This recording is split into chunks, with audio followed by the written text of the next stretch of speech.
자, 여러분 잘 쉬셨나요? 우리 전하량이라고 볼 텐데요. 전하량은 이제 영어를 보시게 되면 일렉트릭 차지입니다. 근데 저는 이 전하량을 이 영어 이니셜에 의해서 이제 Q라고는 하는데 이 전하량을 전기량이라고 좀 부르고 싶습니다. 예, 그래서 여러분들 두 개의 용어를 같이 쓸 텐데 저는 여러분들이 그냥 전하량이라고 되어 있지만 읽을 때 전기량이라고 읽으면 좋을 것 같습니다. 전하량이 무엇이냐 봤을 때 전기가 가지고 있는 전기의 양을 전하량이라고 부릅니다. 자, 그림은 참조하시고요. 자, 그래서 이니셜을 Q라고 말하고 단위를 C라고 썼는데 읽는 법은 쿨롱입니다. 그래서 Q 쿨롱 이렇게 읽으면 됩니다. 자, 우리 전 차트에서 배웠다시피 전자 한 개 가지고 있는 전기량은 1.60219 곱하기 10-19승 쿨롱입니다.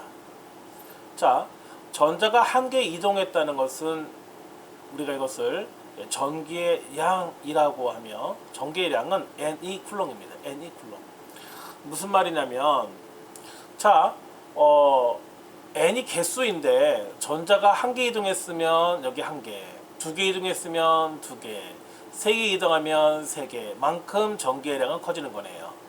근데 그 전기의 양은 전자 하나가 1.60이기 때문에 하나가 이동했으면 요 2가 전자 하나가 갖고 있는 전기량이니까 하나가 이동했으면 하나 곱하기 1.602 곱하기 10-19승이고 만약에 두 개가 이동했어 그러면 두 개 곱하기 10-19승 세 개가 이동하면 3개 곱하기 10-19승 이렇게 되는 겁니다, 여러분들.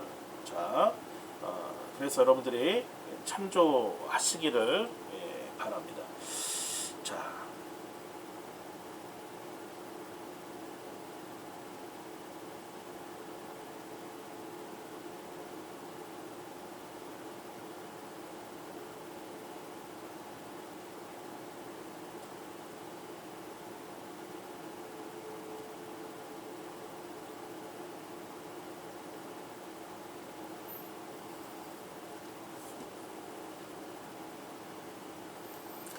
어, 3학년 학생이 수업을 하고 있는데 지금 카톡이 들어왔어요.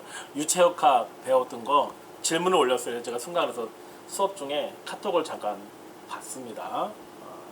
유체역학에 배웠던 내용들인데 지금 이제 3학년이기 때문에 자격증을 취득해야잖아요. 그러다 보니까 질문이 들어왔네요. 제가 여러분 초청한 네이버 밴드 있었죠. 그래서 요 내용들 있죠. 이 밴드에 보면은 유체안전공학, 그다음에 소방기계, 소방전기, 소방경보시설 이렇게 다 되어 있어요. 그러니까 여러분들이 이번 학기가 끝난다 할지라도 여기를 나가지 않고 좀 여러분들이 있는 게 좋습니다. 그래서 학교를 졸업하고 나면 이제 그때는 나가셔도 괜찮은데 그 전까지는 좀 있으신 게 제가 봤을 때 좋을 것 같습니다. 그래서 유체안전공학에는 55명, 소방기계는 32명, 소방전기는 56명, 경보시스템은 28명 이렇게 되어 있는데 일단은 요번에 우리 2학년들은 소방기계에 다 들어오고 또 소방전기에 다 들어오셔야 됩니다. 여기서 소통을 좀 하려고 제가 이렇게 하고 있고요. 그 다음에 히톡 있죠, 히톡. 히톡 휴대폰인데 제가 사실 눈이 잘 안 보여가지고 이게 잘 안 보입니다. 그래서 응답이 잘 안 돼요. 그래서 카톡 아이디를 제가 공개했던 것 같은데요. 카톡으로 저한테 주시면 제가 카톡은 이제 PC에다 설치를 해놨어요, 제가. 그래서 카톡으로 저에게 질문하면 언제든지 답을 할 수가 있는데 제가 카톡을 확인하고 답을 못하는 경우도 있어요. 왜냐면 제가 강의를 제가 밴드를 보여드릴 때 조금 아까 보여드렸잖아요. 한 10개 정도 과목을 강의를 해요. 학교 과목 대전보건대에는 이제 유체안전공학, 소방기계, 소방전기, 소방경보시스템. 근데 일반 학원에서는 이제 기능사, 전기기능사의 전기이론, 전기기기, 전기설비, 그다음에 뭐 CBT 강의 같은 거, 그다음에 전기기사에서는 KH라든지 시퀀서라든지 또는 단답, 전기설비죠. 그런 것들 이제 강의하다 보니까 사실 이렇게 시간이 넉넉하지 않습니다. 계속 뭔가를 하는 상태니까 여러분들 이해 좀 해주시고요. 강의 계속 좀 하도록 이렇게 하겠습니다. 자, 1쿨 전기량이 1쿨롱일 때 그러면 전자는 몇 개인가요? 라고 말한다면 Q 전기량은 N이라고 했을 때 N이 개수거든요. 이 개수 알고 싶으면 2로 나눠주면 되는 거잖아요. 바로 이렇게. 그래서 전기량을 전자 하나의 전기량으로 나눠주게 되면 개수가 되는데 이 전기량이 1쿨롱이라고 했으니까 1이 되는 거죠. 그리고 전자 하나가 갖고 있는 전기량은 1.602 곱하기 10의 마이너스 19승이라고 했으니까 계산기로 계산하시게 되면 그 개수는 1쿨롱일 때 전자는 6.02 곱하기 10의 18승 개만큼 있을 때 1쿨롱이다 이렇게 정의할 수 있습니다. 따라서 1쿨롱이란 즉 1쿨롱이죠. 이란 6.25 곱하기 10의 18승계가 가지고 있는 전기의 양을 1쿨롱 이렇게 말하는 것입니다. 자, 우리 도체가 있는데요. 컨덕터 이렇게 되어 있어요. 그 다음에 도체가 아닌 것을 부도체라고 말하는데 저는 부도체라고 쓰는 게 옳지 않다고 생각합니다. 왜냐하면 부도체는 도체가 아닌 거잖아요. 부도체가 아닐 부자니까. 근데 여러분 부도체라고 말을 쓰게 되면 도체가 아니면 다 부도체네요. 그러면 반도체는 어떻게 할 거예요? 반도체는 도체가 아니잖아요. 그러니까 부도체인가요? 아니에요. 이 반도체는 중간적인 성격을 갖고 있거든요. 그러니까 부도체라는 말을 쓰면 안 되고 우리는 절연체라는 말을 쓰는 게 더 전기에서는 현명하다. 이렇게 말씀드리겠습니다. 자, 먼저 도체를 보게 된다면 도체는 전기가 잘 통하는 물체를 도체라고 말합니다. 전자가 원자와 원자 사이를 자유롭게 이동하는 거죠. 자유전자가 왔다 갔다 이렇게 이동하는 것을 우리가 도체라고 말합니다. 자, 그게 전류가 흐르는 거죠. 도체의 종류에는 은이나 구리나 금, 알루미늄 등이 있는데 보통 우리는 이제 전선을 쓸 때 CU 편의점, CU를 많이 쓰는 거죠. 구리를 많이 써요. 왜 그럴까요? 싸니까. 사실 구리도 싸진 않거든요. 그런데 뭐에 비해서 은이나 금이나 알루미늄에 대해서는 싸니까 가장 많이 사용하는데 이 구리 같은 금속의 특징을 본다면 얘는 정저항의 특성을 가지고 있습니다. 차트 좀 넘어가면 뒤쪽에서는 이 정저항에 대한 특성을 제가 자세히 설명을 드릴 텐데요. 지금은 제가 간단히만 설명을 드린다면 그 금속 같은 것들, 이런 금속 같은 것들은 여기에 전류가 흐르게 되면 열을 받거든요. 근데 그때 저항이 크다고 한다면 저항이 크면 클수록 열을 많이 받아요. 반대로 말할게요. 열을 많이 받으면 저항 올라가요. 무슨 말 이해하셨나요? 자, 그렇다면 저항이 크면 온도가 많이 올라가. 그 다음에 어떻게 되는 거죠? 불나는 거죠. 그래서 저항이 크면 안 되는 거죠. 저항이 작아야 되는 거죠. 그래서 정리를 해보면 정저항의 특성은 온도가 올라가면 저항이 커지는 현상. 뒤에서 또 한 번 더 배울게요. 자, 저항 레지스턴스가 뭐냐? 그러면 전류의 흐름을 방해하는 성질을 우리는 저항이라고 한다. 자, 이제 절연체를 보게 된다면 절연체는 전기가 잘 안 통하는 물체죠. 그래서 원자핵과 전자의 결합이 강한 거죠. 그래서 전자가 원자핵의 그 구속력을 벗어나지 못하고 원자핵의 궤도에 머물러 있는 거죠. 그리고 움직이지 않는 거예요. 이런 상태를 우리가 절연체라고 말하죠. 자, 온도가 증가함에 따라서 절연 강도는 급격히 떨어지죠. 그리고 전선의 허용 전류에 맞지 않는 전선을 사용하면 열화되죠. 뜨거워지죠. 그리고 이게 전선이라면 전선에 고무를 피복이 돼 있어요. 우리는 얘를 절연체로 가는데요. 자, 전류가 너무 세게 흘러요. 열받지요. 그럼 이 절연체가 뜨거워져요. 열화돼요. 나중엔 피복이 손상되고요. 그 다음에 불나는 거죠. 자, 우리 온도계수를 본다면요. 자, 먼저 정저항의 온도계수와 부저항의 온도계수가 있는데 사실 지금 우리 과목에서는 부저항의 온도계수는 중요하지 않아요. 우리 과목에서는 정저항의 온도계수가 중요합니다. 자, 금속은 온도가 상승하면 저항값이 올라가요. 거꾸로 말할게요. 저항값이 올라가면 온도가 올라가요. 그럼 어쩌라고요? 불난다는 거죠. 자, 우리 앞에 그림을 보게 되면 저항이 커져요. 그러면 온도도 올라가요. 일반적인 금속, 특히 구리 같은 것들. 왜 구리 얘기하는 거예요? 전선이잖아. 전기가 전선을 통해서 가잖아. 그래서 자꾸 금속을 얘기하는 겁니다. 자, 그래서 저항이 크면 온도 올라가. 온도 올라가면 불나. 왜? 금속이 그런 특징을 갖고 있다고. 그런 특징의 이름이 정저항의 온도계수가 되겠습니다. 자, 이거 반대로 부저항의 온도계수가 있는데 반대라고요. 온도가 상승하면 저항값이 감소하는 게 있다는 거예요. 선생님, 교수님 그런 게 있어요? 반도체. 자, 일반적으로 금속은 0도에서 100도씨에서는 어느 정도 일정한 형태로 예를 들어 1도 올라가면 저항도 요만큼, 또 2도 올라가면 저항도 요만큼 이렇게 변해요. 우리 이것을 저항의 온도계수다 이렇게 말하는데, 대부분 이제 저항의 온도계수는 주어지기는 하는데, 저항의 온도계수를 알파라고 한다면 256분의 1을 우리가 온도계수다라고 말합니다. 자, 우리 3번 동그라미 보시게 되면요, R1이 첫 번째 저항값이었어요. 그런데 대가로에 있는 것만큼 온도를 올렸어요. 그러면 R2는 저항값이 커질까요? 작아질까요? 무조건 커지지. 왜? R1 최초에 있는 저항값보다 가로 안에 들어있는 온도만큼 올렸기 때문에 그거만큼 저항값은 커지는 거죠. 커지면 어떻게 되는데? 불나지 뭘. 자, 우리 T2-T1을 보게 되면 T1은 첫 번째 온도예요. T2는요, 두 번째 온도죠. 첫 번째 온도가 10도예요. 두 번째 온도가 80도예요. 큰 거에서 작은 걸 뺐어요. 우리 이거를 뭐라 불러요? 온도차에다가 256분의 1이 온도계수를 곱해주고 플러스 1 한 값을 처음에 저항값에 곱해주면 나중에 저항값을 알 수 있는, 이게 변화된 저항값인 거죠. 시험에는 수시로 나오는 그런 내용이 되겠습니다.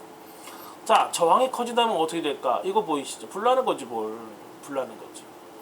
자, 인슐레이션 레지스턴스가 뭐냐? 절연체의 전압을 가게 되면 절연체가 나타내는 저항의 크기. 그래서 전선이 있어요. 구리예요. 거기에 고무로 피복을 쌓았어요. 제가 만졌어요. 내가 안 죽었어요.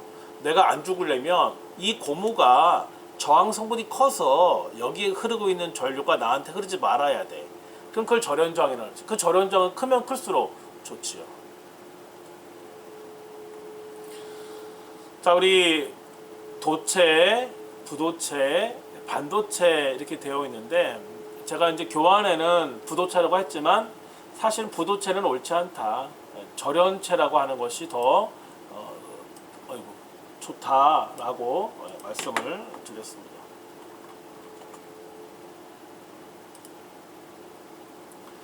자, 보십시다. 도체, 부도체, 반도체인데요. 자, 우리 건전지가 있어요. 건전지가 있는데 여기 전선을 이렇게 연결을 했고 전구를 달았는데 철선된 스위치는 도체죠. 얘를 딱 이렇게 닫으면 불 들어오죠. 그렇죠? 왜? 도체니까. 왜? 전류가 흐르니까. 자, 두 번째도 똑같은 조건인데요. 이 스위치를 부도체, 즉 전류가 흐르지 않는 것으로 스위치를 만들어 놨어요. 얘를 딱 닫았어요. 전류 흘러요? 안 흐르지요. 그것이 부도체니까. 자, 이번에는 반도체로 스위치를 만들었어요. 반도체를 근데 닫았어요. 불이 들어올까요? 안 들어올까요? 반도체는 도체가 될 수도 있고요. 부도체가 될 수도 있는 거예요. 그래서 도체가 되면 불 들어오고 반도체가 되면 불이 안 들어오죠. 자, 우리 전원에 대해서 좀 보십시다. 일렉트릭 파워인데요. 전력을 공급하는 공급원을 전력, 즉 전기의 힘인데요. 이 전력에는 직류와 교류가 있습니다. 직류는 그냥 건전지다 이렇게 생각하면 좋겠고요. 교류는 우리가 가정집에서 쓰는 콘센트죠. 콘센트, 두 개 꽂는 거 콘센트를 우리가 교류라고 하는데, 안에 들어가서 내용을 좀 더 보게 되면 직류는 극성이 일정하여 전압과 전류의 파형이 평탄한 직선으로 나타나고요. 교류는 시간에 따라서 그 값이 변해요.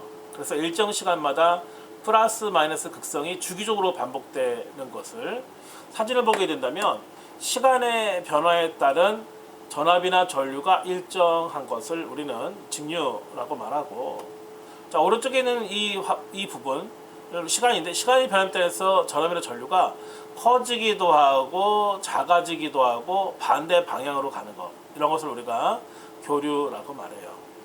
이 같은 전기예요, 직류나 교류는. 그럼에도 불구하고 직류와 교류는 본질적으로 이제 달라요. 자, 전원을 보게 되면 발전기, 전지, 태양전지, 열정쌍 이런 것들이 있다.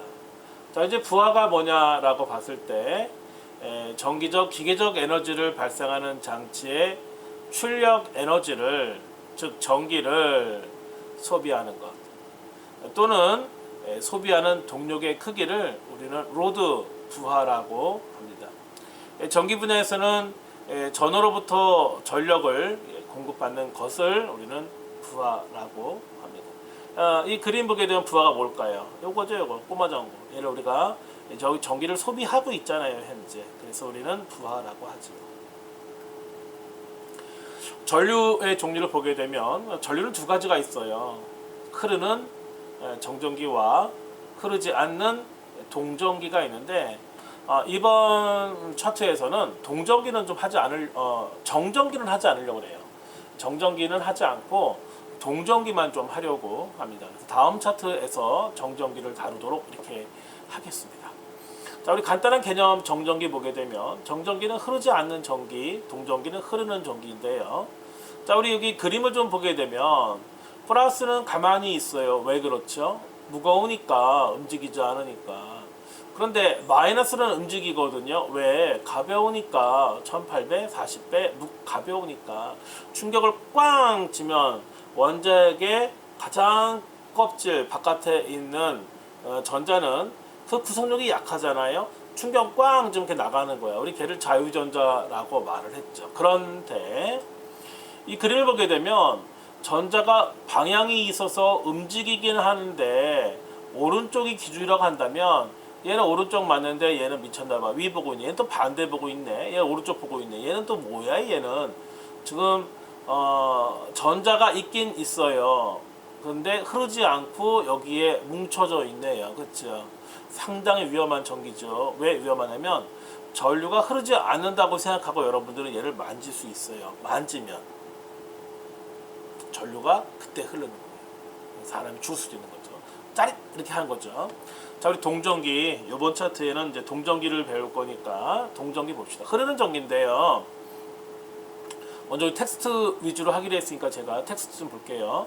정전기라도 전하로 대전한 물체와 양전하로 대전한 물체를 도체로 연결하면 전류가 흐른다. 무슨 말이냐면, 나의 손도 여기에 플러스 3개, 마이너스 3개가 있다 치면 내 손도 중성 상태거든. 내가 얘를 만지는 순간 전류는 싹 흘러버리는 거지. 내가 전위가 높으면 나한테서 저 도체로, 저 도체가 전위가 높으면, 전기적인 위치 에너지가 높으면 저 도체에서 나의 손으로 전기가 짜리 들어가요. 이렇게 되는 거지. 이제 좀 더 이따 하십시다. 동전기 들어가요. 그림을 보게 된다면 플러스 전기는 가만히 있어요. 왜? 무거우니까. 1840배 무거우니까. 전자는 움직여. 왜? 가벼우니까. 1840배 가벼우니까. 무엇에 비해서? 플러스 전기에 비해서 마이너스 전기가 1840배 가벼우니까 움직이죠. 우리 움직이고 있는 상태, 전류가 흐른다라고 말하는 거죠. 텍스트 볼게요. 대전체에 있는 광의 전자가 부족한 상태에 있는 대전체 쪽으로 이동하여 전자의 과부족을 메워 나가기 때문에 전류의 방향과 전자의 흐르는 방향은 서로 반대가 된다, 이렇게 얘기했습니다. 자, 이 반대가 된다라는 얘기를 보게 된다면, 자, 전류의 흐름이 뭐냐? 전자 이동이에요. 그러니까 마이너스에서 플러스로 이동하는 것이 전자의 이동이죠. 얘가 전류거든요. 그런데 우리 물리학에서는요, 전류는 플러스에서 마이너스를 흐른다라고 말하는 거예요. 왜? 오랜 관행에 의해서. 자, 우리 보자고요. 전류는 플러스에서 마이너스로 흐르지만 전자는 반대 방향으로 이동한다 이렇게 되어 있는데 이 말 자체 어폐가 있어요, 사실은. 그래서 플러스에서 마이너스로 흐르는 게 맞아요. 그런데 오랜 관행에 의해서 전류는 플러스에서 마이너스로 흐른다라고 말하는 거죠. 이 개념을 이제 정립한 것이 전공의 개념이에요. 홀, 비어있는 자리, 홀, 전공의 개념인데, 전공이 뭐냐? 전자가 빠진 자리에 원자 최외곽 궤도를 우리가 전공이라고 해요. 자, 원자가 있고 전자 껍질이 있는데 가장 바깥에 자유전자가 있는데 충격 딱 주면 원자핵의 구속력을 벗어나서 그 전자가 빠져버려. 비어있잖아. 우리가 전공 이렇게 말하는 거죠. 자, 우리 P형 반도체 기준의 전공의 이동을 본다면 P형 반도체에서는 전공을 메우는 것처럼 전자가 이동한다라는 거예요. 자, 우리 그림이 두 개가 있는데요. 우리 이 그림은 나중에 여러분들이 보시고요. 저는 이 그림으로 좀 설명을 드릴게요. 지금 여기 있는 것들이 지금 다 구리예요. 전부 다 구리로 쭉 한 줄로 연결되어 있는 것이고 여기도 다 구리고요. 자, 여기 기호가 작은 것이 마이너스, 긴 것이 플러스라고 한다면 요게 원자핵이고 이 주변에 전자잖아요. 이 플러스는 이 전자 마이너스를 잡아당길 거예요. 그럼 여기 자리 비었네요. 자리 비었잖아요. 그 옆에 있는 전자가 이리 이동해요. 여기 비었네요. 전공이네요. 옆에 있는 게 일로 이동해요. 전공이죠. 여기 전공됐네요. 옆에 있는 게 일로 이동해요. 그럼 여기서 있었던 전자가 다시 일로 들어가는 거예요. 전공과 현재 전자의 이동을 좀 보니까 전자의 이동은 마이너스에서 플러스 쪽으로 이동하네요. 이렇게 비어지면 이동하고 비어지면 이동하네요. 그래서 전자의 이동은 이렇게 이동하네요. 여기가 비어지면 이렇게 이동하고 여기가 비어지면 이렇게 이동하고 여기가 비어지면 이렇게 이동하잖아요. 전자는 결국은 마이너스 플러스 이동하는 게 맞는 거예요. 그런데 전자가 빠져나간 자리 전공의 이동을 본다면 전공은요, 플러스에서 마이너스 방향으로, 플러스에서 마이너스 방향으로 이동하죠. 이렇게 이동하죠. 그래서 전자의 방향은 전자의 이동 방향을 기준으로 하는 것이 사실은 맞았는데 요즘에는 전공의 이동 방향을 기준으로 한다라고 생각하시면 여러분들이 전류의 개념에 여러분들 이해하실 수 있을 것 같습니다. 자, 이제 우리가 전류가 뭔지를 배웠는데요. 이제 전류의 세기, 전류가 얼마나 센데? 라고 말한다면 전류가 I, Q는 전기의 량, 타임, 시간이네요. 전류가 무엇이냐? 전류의 세기를 말해달라 라고 말한다면 전기의 량을 시간으로 나눴네요 라고 말하면 답답해 죽겠어요. 이렇게 하지 말고 이렇게 하십시다. 한번 따라 하셔도 좋고요. 따라 해볼까요? 우리 한번. 전류는 1초 동안에 이동한 전기의 량. 다시 한번 할게요. 전류는 1초 동안에 이동한 전기의 량. 분모 먼저 읽고 분자를 읽어요. 전류가 뭔데요? 1초 동안에 전기가 많이 이동했대요. 많이 이동하면 전류 이동 많이 한 거네요. 이렇게 말하는 거죠. 1초 동안에 전기가 많이 이동 안 했대요. 그러면 전류의 이동은 작다. 이렇게 말하는 거죠. 자, 우리 전기량 알고 싶으면 I와 T를 그냥 곱하면 돼요. 그래서 전기의 량은 IT. 여기서 누가 이제 이 공식이 있는데 시간을 알고 싶대요. 그러면 I와 T를 자리만 바꾸세요. 여기 있네요. 자리 바꿨네요. 그래서 전류는 전류분의 시간은 전류분의 전기의 량 이렇게 되는 겁니다. 이 내용을 이해했다면 여러분들은 얘를 수도 없이 써서 암기하셔야 됩니다. 자, 우리 전기의 량은 쿨롱이고요. 시간은 세크죠. 1초죠. 그래서 쿨롱 퍼 세크라고 말합니다. 하지만 전기에서는 쿨롱 퍼 세크라는 원초적인 단위보다는 간단하게 암페어라고 이렇게 부르고 있습니다. 회로가 무엇이냐? 전류의 통로를 우리가 회로라고 말합니다. 회로도가 무엇이냐? 회로 소자가 연결되어 있는 상태를 나타낸 도면을 우리가 회로도다 이렇게 말합니다. 자, 여기까지만 하고 잠시 좀 쉬었다가 이제 전류를 측정하는 이 전류계에 대해서 설명을 드리려고 합니다. 자, 굉장히 중요한 개념이고요. 여러분들이 꼭 아셔야 되는 개념입니다.